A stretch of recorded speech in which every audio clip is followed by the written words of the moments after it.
Hello and welcome everybody to Autonomous Navigation for Flying Robots.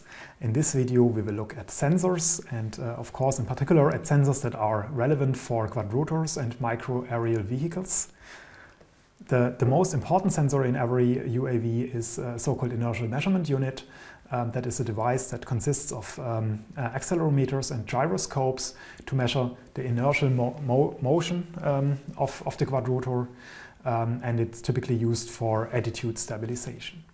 Range sensors are also important. With that, our drone measures the distance from the floor and controls that. And then GPS, of course, is a very important sensor, especially for flying outdoors. And cameras are also super important, both for estimating the horizontal speed, if you have an optical flow sensor looking downwards, or for a forward camera to detect landmarks in the world. So, as I said, inertial measurement units typically consist of accelerometers, and a single accelerometer measures the acceleration that is applied to the sensor. You can imagine such an accelerometer to look like a spring damper system in the easiest case. So you have a mass that is attached with a spring to a support structure, and when you accelerate this construction or accelerate this device in vertical direction, then the mass will move up or down. And by then measuring the deflection of the mass, you can get a measurement of the acceleration that is applied to the sensor. Of course, such an accelerometer measures all accelerations that are applied to it. So if you have a vertical accelerometer, then it will always measure gravity. And so you have to take properly care of gravitation when you're estimating the accelerating forces. Gyroscopes measure the orientation if you have a standard gyroscope, or they measure the angular velocity, which is then called a rate gyro. In such a case, you need to integrate then the angular velocity to obtain the absolute angle. So in the simplest case, for building a gyroscope, you can use a spinning wheel that's rotating at a very high speed. And when such a wheel is mounted within a gimbal device, that is a device that can rotate freely around it, then the spinning wheel will keep its orientation no matter what you do to the case around it. And in this way, by measuring the orientation then of the wheel inside with respect to the outer casing, you can determine the orientation of yourself, because the wheel will keep its orientation no matter what you do around it. Such things have been constructed by many people in the past, and they can be used, for example, to measure the rotation of Earth. But they are also used in this way in airplanes, for example, in old airplanes where you really have these spinning wheels, and when you switch them on, it also takes a while to reach their speed, and you can even hear them rotating if you listen carefully. Modern gyroscopes, of course, use different principles. Most common are, again, MEM sensors that have vibrating structures inside. The measurement principle is then based on the Coriolis effect. So the vibration itself keeps its direction even if the sensor or the device is turned.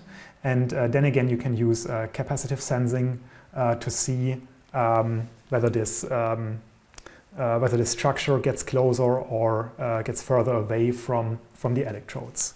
And there are different types of such gyroscopes. The most common one is called a tuning fork gyroscope, where you just have something that vibrates very quickly and keeps this position in a certain plane. And when you move or when the sensor is rotated, then this tuning fork will keep its orientation and then virtually be deflected with respect to the sensor itself. You also have sensors that contain vibrating wheels, and there are also laser-based systems, but typically not in this size class, that it's useful for a quadrotor. Inertial measurement units, also abbreviated as IMUs, now combine both gyroscope and accelerometers. A single gyroscope is obviously not enough because it just measures the angular velocity in one direction or around one axis. So this is why typical IMUs contain 3 gyroscopes next to each other, one for every axis. And the gyroscope by itself provides only an angular velocity, so you need to integrate that over time to obtain the absolute angular position. But because the readings from the gyroscopes, especially from such small gyroscopes, will be very noisy, the angular position will drift over time, just because you have small errors will accumulate.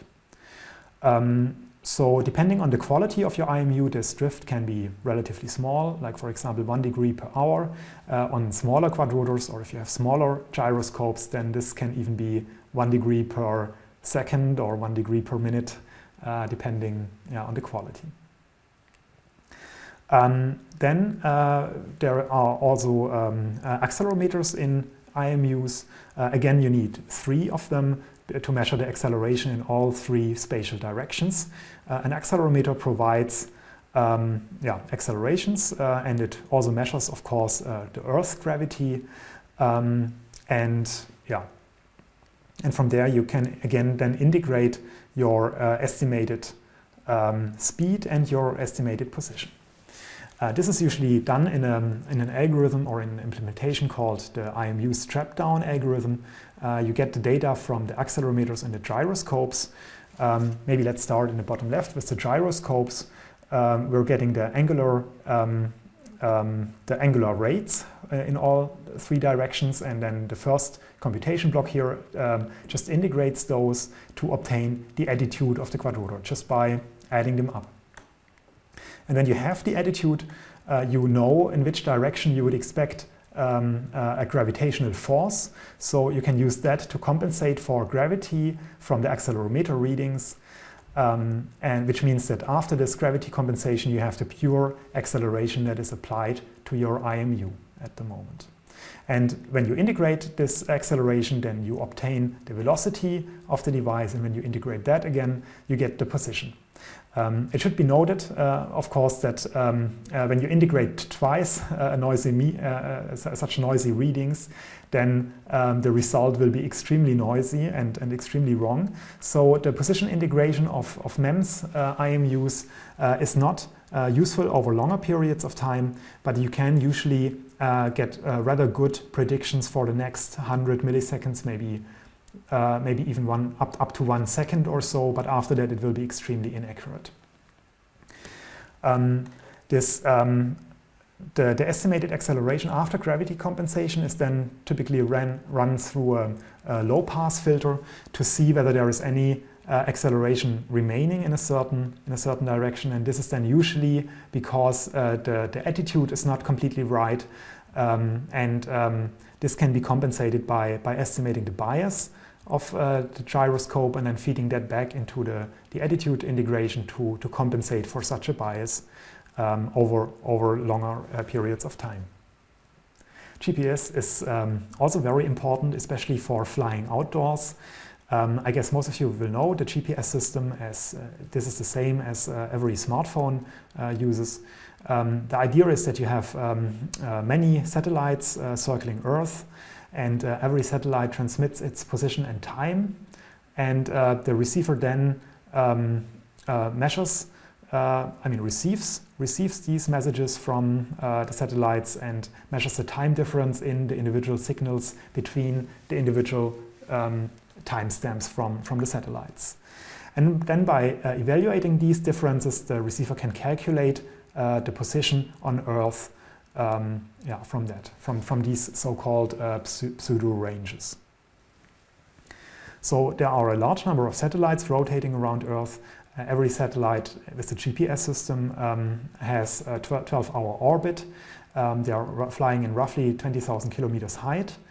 There are 6 orbital planes around Earth, and each of these planes has at least 4 satellites, typically much more, that are roughly located, and depending on how many satellites you have, but roughly at 60 degrees distance of each other.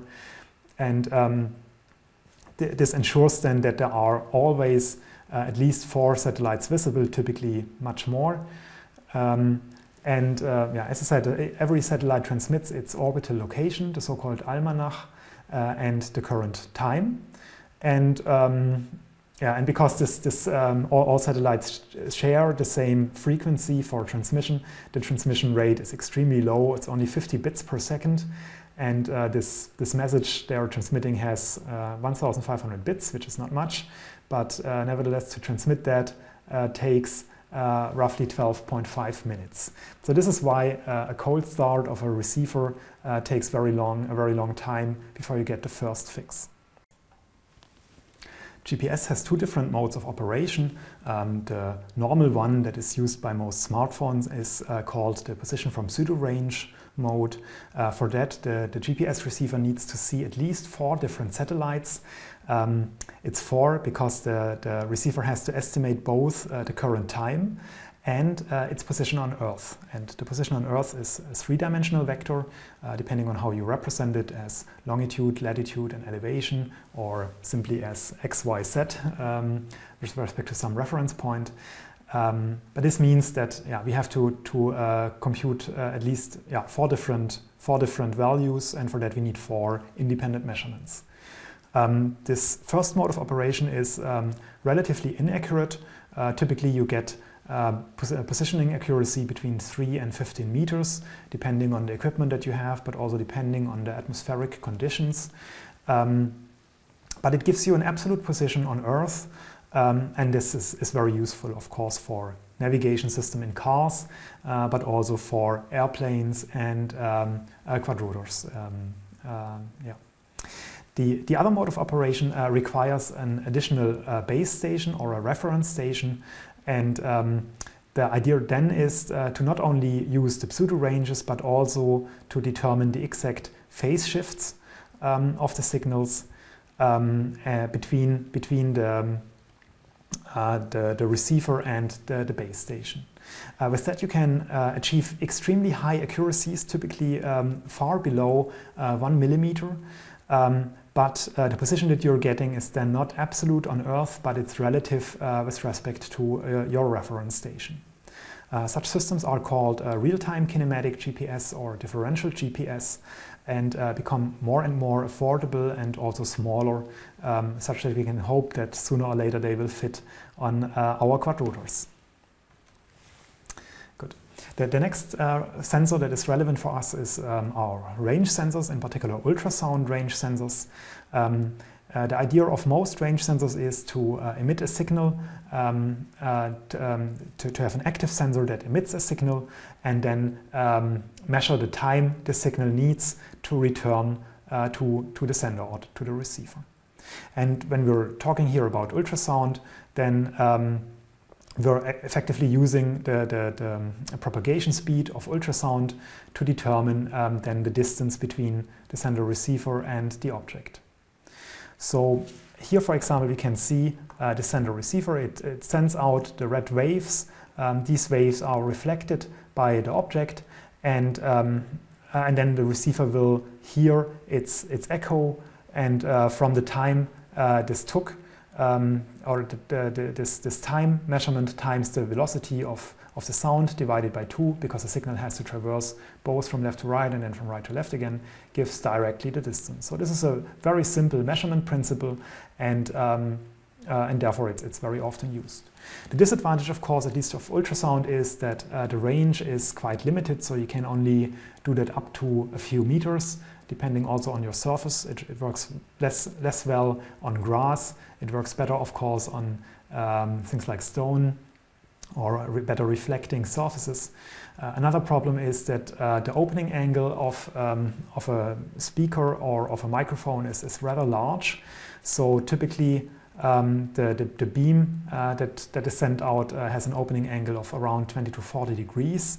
And that means that it could also happen that you're actually measuring the distance to something else that's close to your sensor.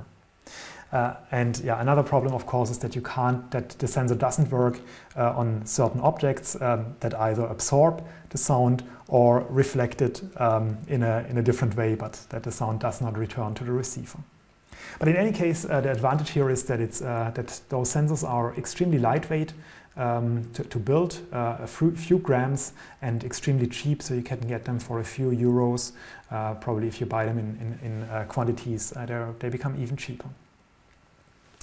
And then the last, and from our perspective in the computer vision group, of course, the most interesting sensor is a camera. We've already seen in one of the previous videos how the pinhole camera model looks like from a mathematical perspective.